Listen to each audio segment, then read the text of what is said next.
I'm very excited about this one because I know what you're doing, like with your activity of each one of your company and what kind of collaboration you have, but also the partners that you have. So that's why I'm very excited to capitalize on your expertise to talk about that. But I think we can start with introduction, obviously. So Tony, if you want to go first. Hi, good afternoon.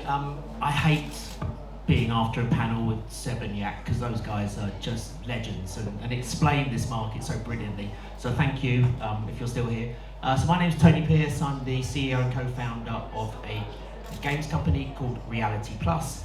I'm probably the oldest person here. I go back, Yak was talking about UA and going back to retail stores. I remember selling Sega, PlayStation 1 boxes into retailers, and then moved through different platforms from PC gaming into mobile, into Facebook gaming and social gaming, and then into Web3 back in 2017. So I kind of lived through all of these different UA cycles, and this one's particularly difficult and expensive.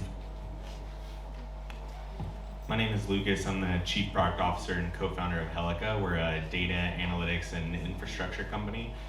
We partner with games to really do all the end-to-end data solutions and really problems that a game faces to help them answer those questions. My background is in data, been in gaming for 7 years, but been in really every industry in different phases of startups, so user acquisition across each of the industries, oil and gas, fintech, real estate, but now gaming. So super excited to chat with y'all, and also don't love following up after 7 y'all either. So hi everyone, my name is Alex. I'm the founder of Azures, and like a little bit about myself, I started creating businesses back in the early 2000s, so that was Web 1 I guess, then Web 2, Web 3.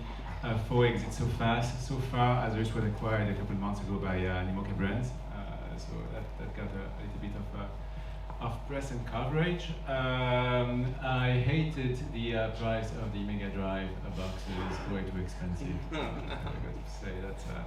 It was always a downer for me.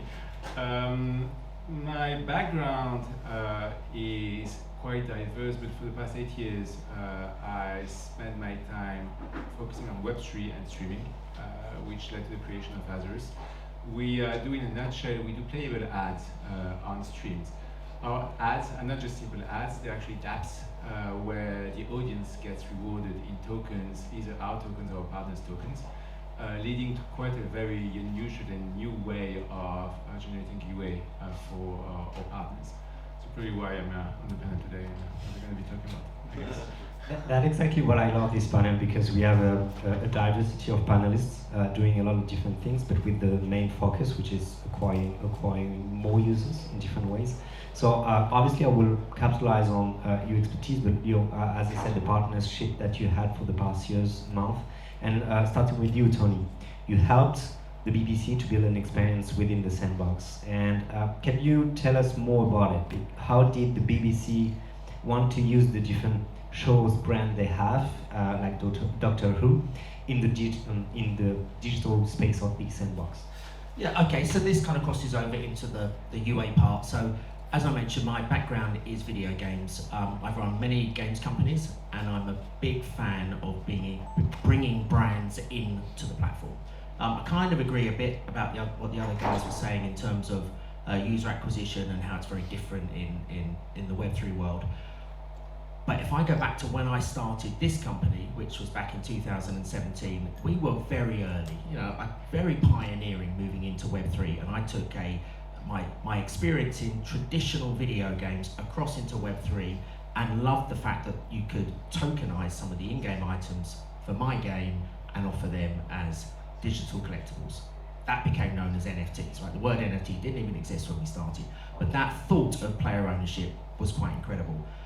And so we kind of doubled down then, and we created our own game without a brand called Reality Clash, which was a mobile AR game that was, it's a bit like Pokemon Go meets Call of Duty. You literally went outside, you used your phone, you went into a park, and you defended with your friends through AR the park. And you bought NFT, you bought limited edition weapons, and they all had different skins on it. And the game itself, the reviews were fantastic because it was AR, and it was just a cool game. But we really fell in love with the Web3 part and put all our effort into the NFTs and the marketplaces and how we controlled worked with the blockchain. And 2 years on, there was still no users. And that's the problem in this market. I think we all saw in 2017 to 2020, 21, this market just go ballistic, and we were the hottest people ever. We understood it. We were one of the first games, to have NFTs in it, a mobile game that was. But there weren't any users buying anything. It was just like, when's this market going to happen? And when the crash, or the reset, as I like to call it, happened in 21, we literally closed the doors and went, we are just going to develop, because the only way that you're going to get users, because the Web3 market is so small, is to develop a really good game. And then I go back to, and that will bring the users and make it seamless, and not make it, when the market first happened, downloading a wallet, no one had a clue what that was. You're building something that's brand new. And then I wanted to attach a brand to it, because brands to me bring you millions of users. It's an easy way of user acquisition, as long as that game's good. So we knocked on the BBC's door. We went, what makes a good, what's popular at the moment in blockchain games? And it was trading cards. So Gods Unchained was really big. It's kind of early on. So what brand out there can I make that has a good enough catalogue to create a trading card game? And we went through the likes of Star Trek and Game of Thrones and all of the big ones. We thought, you know what, the BBC's in London, it's next door to my office. I'll knock on their door, and guess what, they've got Doctor Who. And that brand is 60 years old and has the best characters in the world. So we went there and we educated them on what blockchain and NFTs and what the world of Web3 will become. Made it very clear that there are very small users out there that understand it. And this is the thing, we all get carried away on, we all love Web3. In my days of mobile gaming, unless you had 1 million daily active users, that game's a failure. That's the sort of numbers that come from mobile games. You're lucky if you have 10,000 on a good blockchain game daily active users. The market is tiny, really is, right? But it will change, and I still think it's going to be 2 or 3 years before it does get to the stage of any decent mobile game size.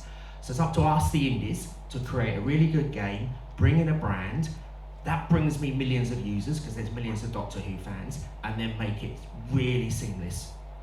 I don't even mention the word NFT, it's a digital collectibles. I don't mention blockchain. It's an account that you open. As long as it's seamless and it's easy to use and the player enjoys it, that's what we've done. And we stuck our heads in the studio for 2 years while the bear market went on and everything awful happened. And now the light's shining and we're coming out, I think, with one of the best games in 2 months' time on mobile and PC. And Apple love it, and even though it's got NFTs attached to it, and it's seamlessly easy, and that is user acquisition, and that's how you need to start it. It's not spending $86 on buying a user that then can't play the game. They put any friction up in front of any mobile gamer, they're off. Anything, right? And they just go, delete, next. So you really have to treat it step by step, and that's what we've been doing. Before we get into that with you, Lucas, because it resonates with what you're doing with Yuga Labs, with the Donkey Dash application, so I see some similarities with what we could be discussing there. But going to Alex first, because I think before we go into user acquisition with you, I think it's good to understand your vision around why streaming needs to be decentralized, in your opinion. It's kind of like a very wide question, and I don't think streaming needs to be decentralized. And I think streaming is a very wide term. And if you start breaking down what streaming is, first, streaming is about taking video images and throwing them through the internet so they show up on a player. This simple thing has been working for a pretty long time. YouTube, Twitch, ESPN, whatever. Like, everybody is streaming today. 4 billion people today are streaming. Now, if you look at that, it's working pretty well. Now, there's still a few problems inherent to the centralized aspect of this platform. Well, first, you can be banned. If you look on social, so many creators have been banned from this platform. So those are pretty close environment, and there's been quite a few of our partners that have worked on decentralizing parts of this ecosystem.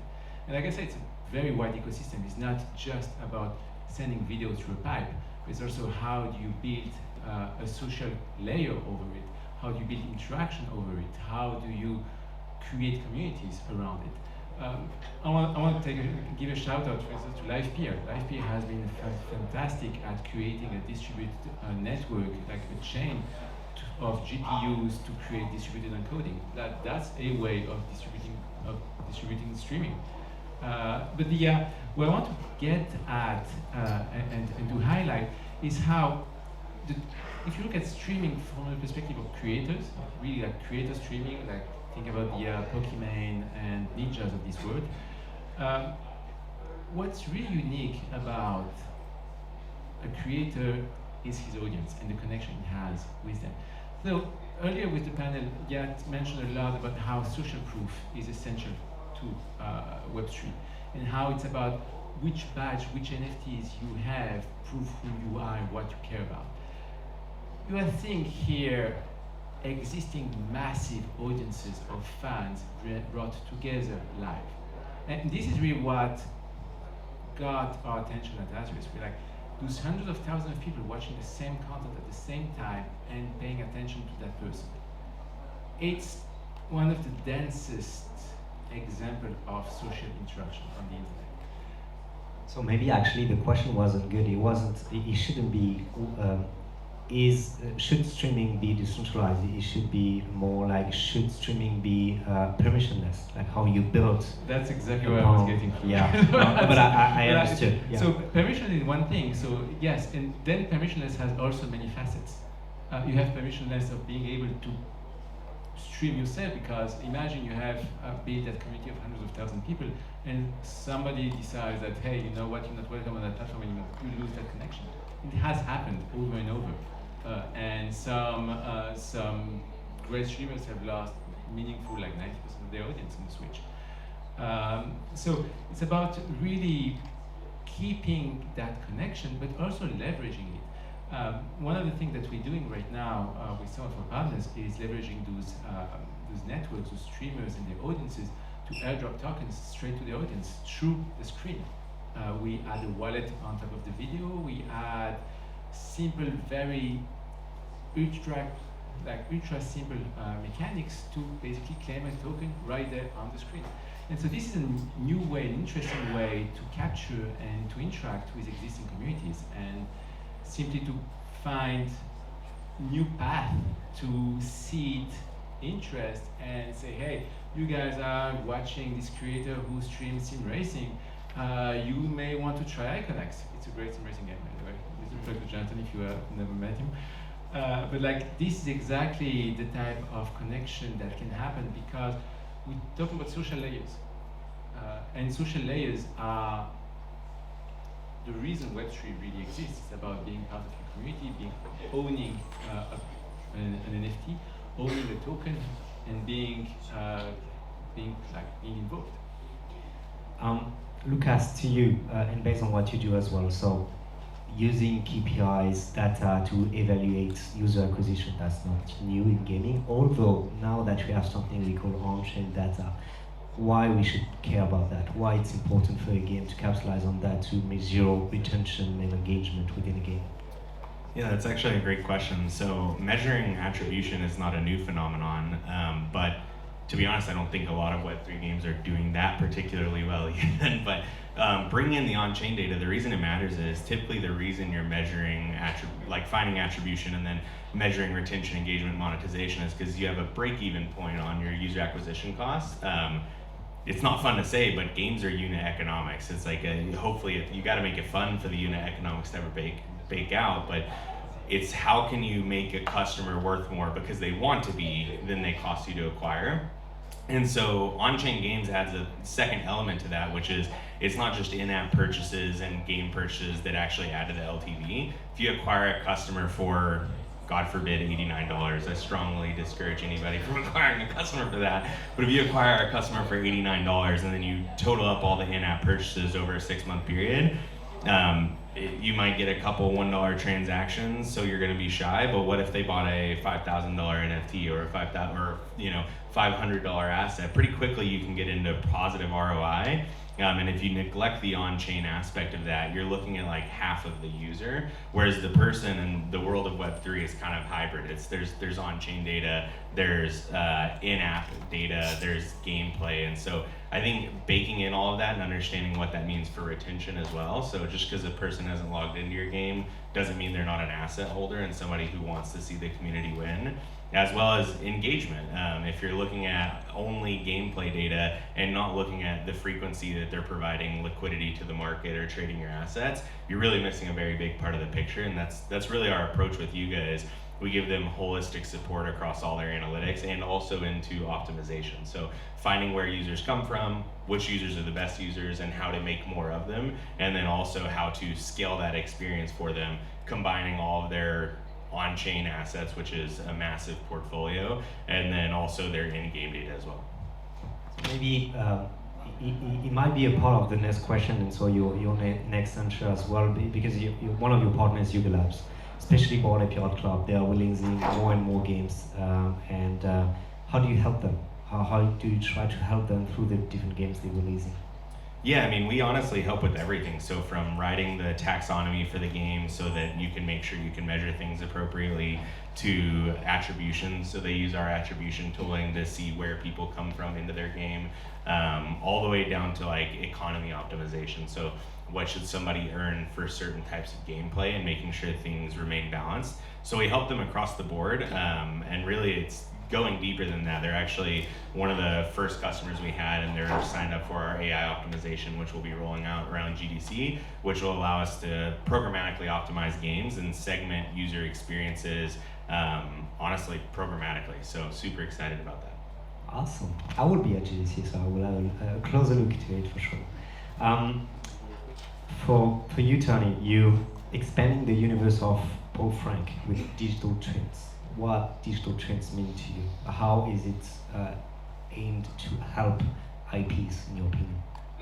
This is slightly different to games. So this is another division that we have, just because I think in the long term, the world is changing from physical to digital, and in fact, kids now prefer to show off their digital items more than they do physical. So we're seeing a lot of fashion brands now looking at how they can offer engagement with users that come in and buy a physical product, and then offer them the chance to scan the tag and get the digital NFT of that physical product. So that's what we're calling digital twins. What we do is we've just signed up Paul Frank. I don't know if you remember those guys, American brand back in the 90s. Julius the Monkey was the famous character, and every kid had them on handbags and pajamas. And they're coming back large this year, focused on the Gen Z and the Web3 market. And they've got now 13 stores in Asia. They've got NFT artists doing new Julius the Monkey characters, graffiti artists. They've got really cool merch. And when you go into these stores, you get the NFT of that physical shirt or hoodie or whatever, and then we make the utility that you can use that digital item in. And what Paul Frank like about this is because they've now engaged that user. Right, loyalty schemes are now pretty boring. That's all there is right now. If you go into a store, you might join a loyalty scheme, you might get pushed something on an email. If you go into a store and get the digital item, you've now got their wallet address, right? And you can now airdrop them stuff and keep that user engaged. Not only just airdrop them new things to go with their hoodie that you can use in the sandbox, because we're putting Paul Frank in the sandbox, but also you can go, here's an NFT, come back in the store and get 10% off something, right? So you got that user now for forever, and that's very engaging to brands moving forward. Yeah. You said outside gaming, although it's good to, I feel like it's an opportunity for gaming franchise, gaming IPs to actually capitalize on this digital trend, because it's extending the ability of a player to have an identity as a player, but play with this identity offline as well. So merging his digital identity with the physical identity through his experience within a game. Yeah, you're giving the person that's just bought that hoodie something that they can that keeps them engaged with that brand, right? So now I've got this in my wallet. Go to the sandbox and go to the Paul Frank experience, and you can win sand Or you could, and bring that sound back into the store. And there's a whole ecosystem where everything kind of connects together, which doesn't at the moment. But I go back. This is still a long way off, right? But we try to be groundbreaking. We try to be ahead of the game. But then you have to step back and go, right, where's the money right now? The money at the moment is still in mobile games. It's not in Web3 games. Yes, the NFT drops in its heyday was fantastic, but that's gone now. And we now need to transition those Web2 players, those millions of gamers, across into Web3 and make it seamless. Going back to my point earlier.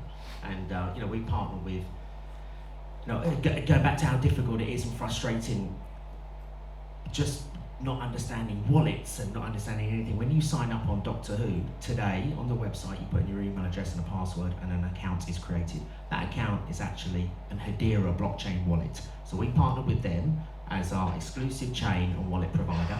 The user doesn't need to know that, but from my perspective, it's instant, it's quick, and the NFTs are minted in seconds. I think 10,000 NFTs a second at the moment, and they cost almost zero.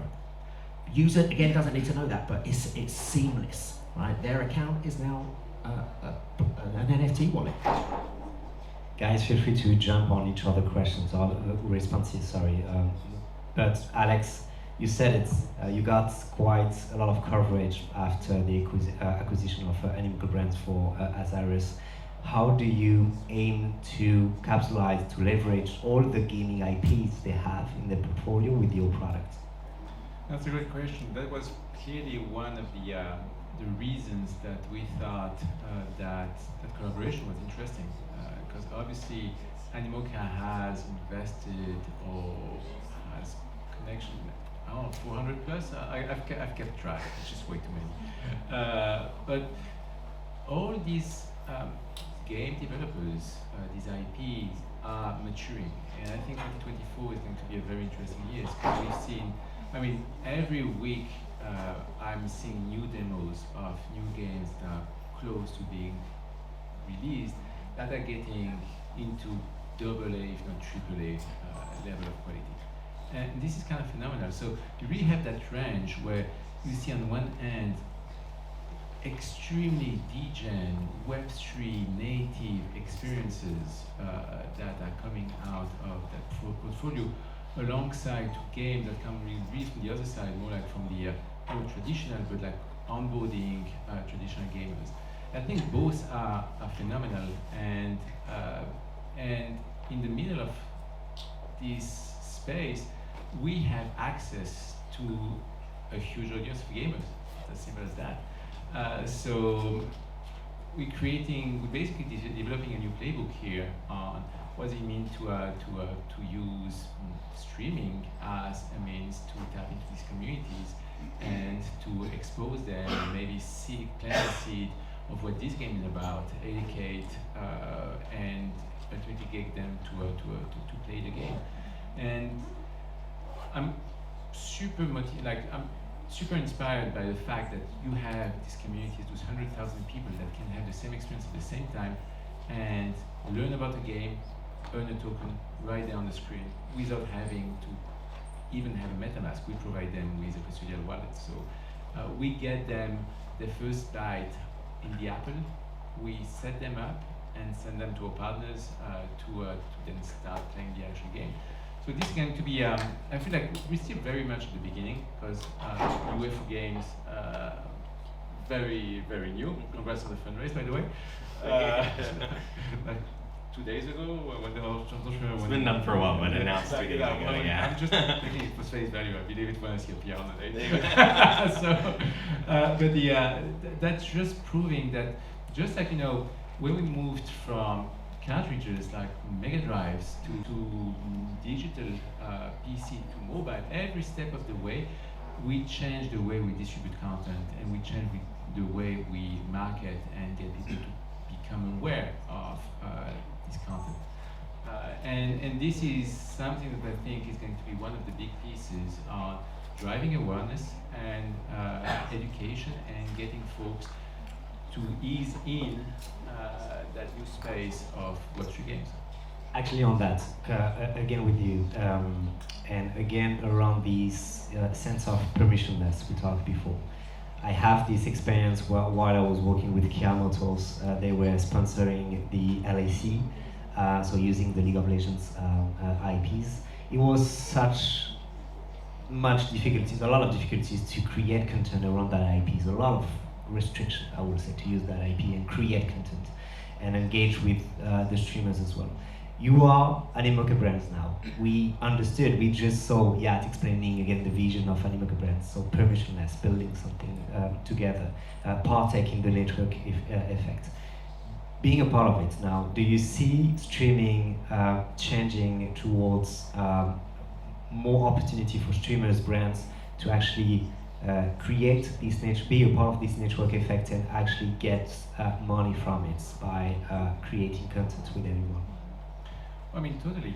I think the space is evolving really fast. We went from, I've been in crypto since 2013, so I've seen a few cycles. I still remember when all the streamers on Twitch were shilling tokens. That did not end well. So definitely there's been some bad blood, but like now that the space has cleaned up a lot during 2023 everywhere. Like Korea has had a massive cleanup after Terra Luna. The rest of the world has witnessed FTX still developing, but it's like crypto is regaining trust. Bitcoin ETFs have changed the way that everyone looks at Bitcoin. There were still a lot of doubters, and it's kind of like, hey, it's an ETF traded within whatever thing you use to buy stocks, so I guess it's legit now.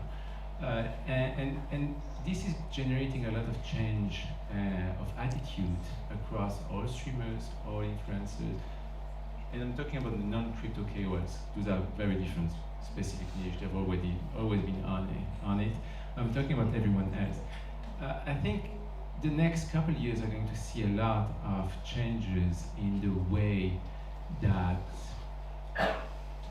they embrace digital ownership, the value of creating and crystallizing communities around NFTs and around their own gated communities. And a lot of them are starting to think about that very specific topic. So this is happening. And I think it's just going to evolve to match what we as degens have been seeing for the past 5 years, which is it's about belonging, it's about sharing common values, it's about building together, and it's about being permissionless, open, and distributed. And so you can think about every platform will have to make this move and to become more open, permissionless, and distributed. I was just going to say on the game life cycle of platforms, this has happened every life cycle. You know, if I go back to PC gaming, in fact, go back to console gaming, like everyone laughed when people started to make games on mobiles. That's never going to take off. You're never going to have the quality of console games on a mobile phone. And gamers laughed, it was a joke, and now look at it, it's a $100 billion industry. It was exactly the same with PC games. People hated Steam. Gamers hated Steam. Just never going to work. Now it's one of the biggest marketplaces ever.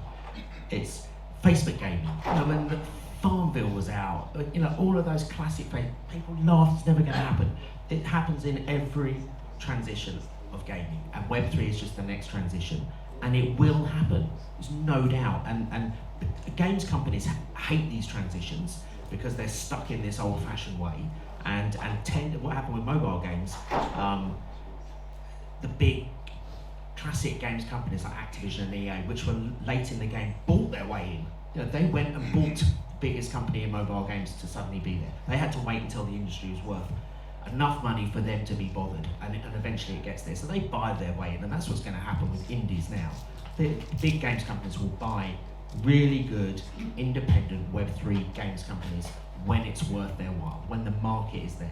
So it's a very attractive place if you can, you know, build on it, create good games, and create value over the next 2 to 3 years. I think you'll find most of the Web3 companies will be balls up. I really do believe that.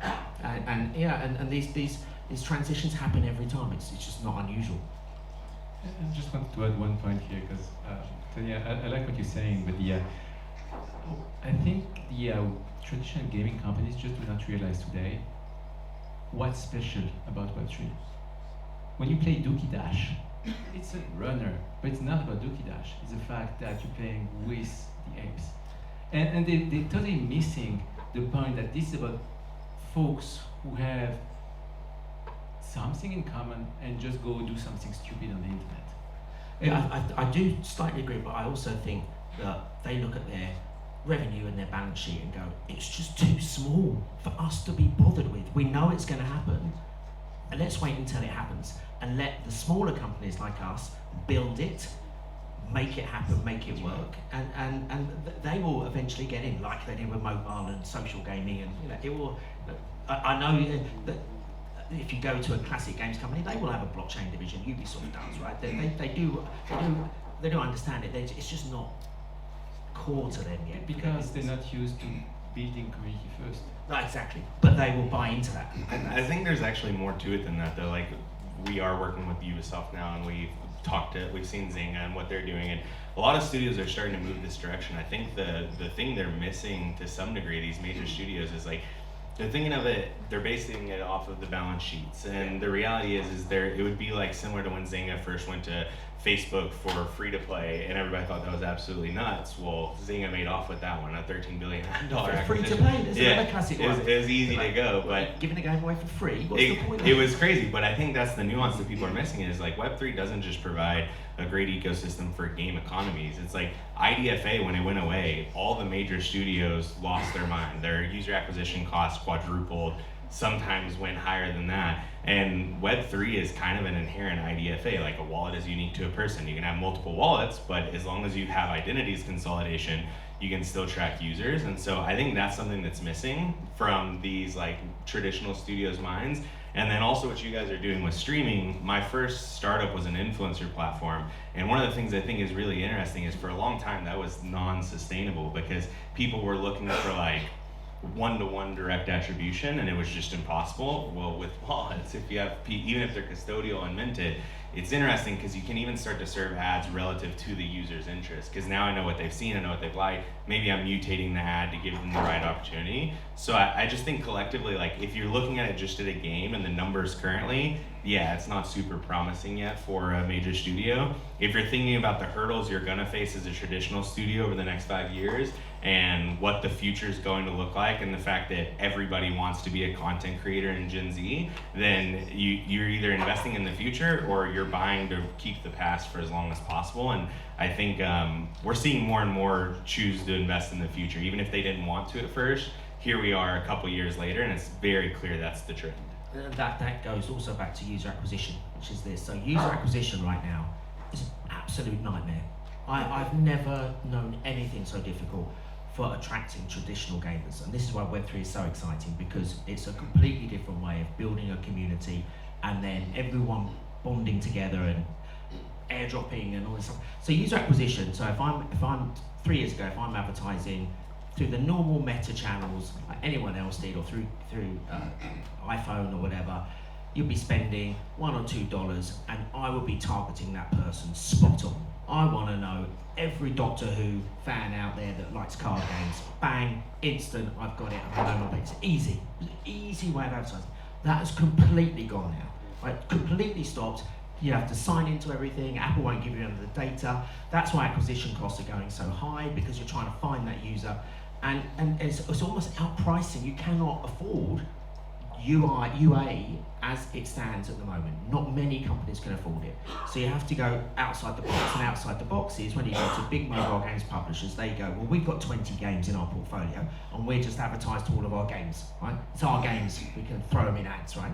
That's how Web3 is going to be, because Web3 is all about community. It's all about promoting it within inside one big family. And that's what they're missing right now. And that's what's really hard to get your head around, because the communities are still so small. But when they grow, you don't need to worry about spending millions on Facebook anymore for advertising that you don't know who's going to see anymore. No, literally, I'm advertising to someone that likes Marvel, not Doctor Who. Well, that's no good to me, right? Just touch on that one more. I know we've been here for a while, but I think one thing that's interesting is when IDFA going away was announced, I was the unfortunate soul responsible for understanding all of the user inside of all of the Zynga games and how we could decide who to ship to the next game to keep them retained long enough and then continue monetizing them. And I think that's something like, I did that experience in a large studio. It's horrible. And I think that's kind of the beauty of Web3. It's like, it's not a return, especially on the UA side, it's not like we're returning to what was once glorious, which is I can target users directly, but imagine making that better. So rather than having to ask Facebook or Google Ads to help you target and trusting that they targeted right, imagine when these transaction histories are big enough and the purchasing power is big enough and the history's been around long enough that instead of asking them, I'll just go find them myself. I'll work with Helika, I'll index all the blockchains, I'll understand what every wallet purchases, what they hold, what they're interested in, and then I'll craft my ads through a platform like yours to target a specific user with the right content at the right time. And I mean, that's better than anything we ever had in traditional advertising or even gaming. And I think it's like, we're just now on the cusp of it. People are evaluating it off of today's principles instead of like where we have to be in 5 or 10 years. And I think it's kind of funny just because every year Google, Facebook, Apple, they take away one more data piece, which makes acquiring a user a little bit more expensive, or honestly anonymous. Maybe you're buying bots. You have no idea because there's nothing to attribute to. And so I think that's something that's interesting that I think with gaming where it is, with advertising where it is, the shift in my mind couldn't be more clear that it has to be on chain, and there's really no other alternative at the current moment. Then the other final point is interoperability, which I still haven't seen work properly yet. So being able to take NFTs from one game to another. So if I sell 100,000 guns in my game, I can, and I know there's 100,000 players with this NFT in their wallet, I can go to another game that's a shooting game and go, do you want my 100,000 players? There you go, right? I might charge for it, I don't know, but my players are happy because they've got another game to use their NFTs in. They can only get the NFTs from my store in the first place, so it's, everyone's happy basically. You might need to chase Yat if he's still around, because they actually just announced Rev Motorsport, which is one of the franchise they have, and the ability to make all the cars between all different games interoperable between all games.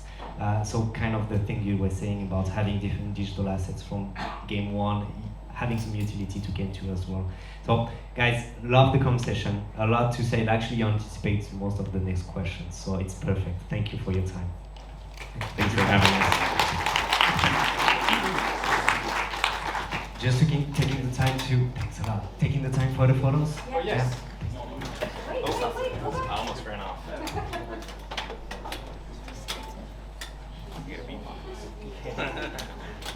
Okay, perfect. So here, please. Second one, please. Just here. Hi. Thank you very much. Here.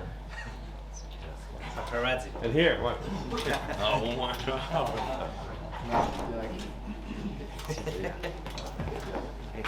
Good job, guys. What's up, brother? Dude, I didn't even know. I was like, who's that handsome dude? This is the guy that can outdrink you. Yeah. You're an amateur.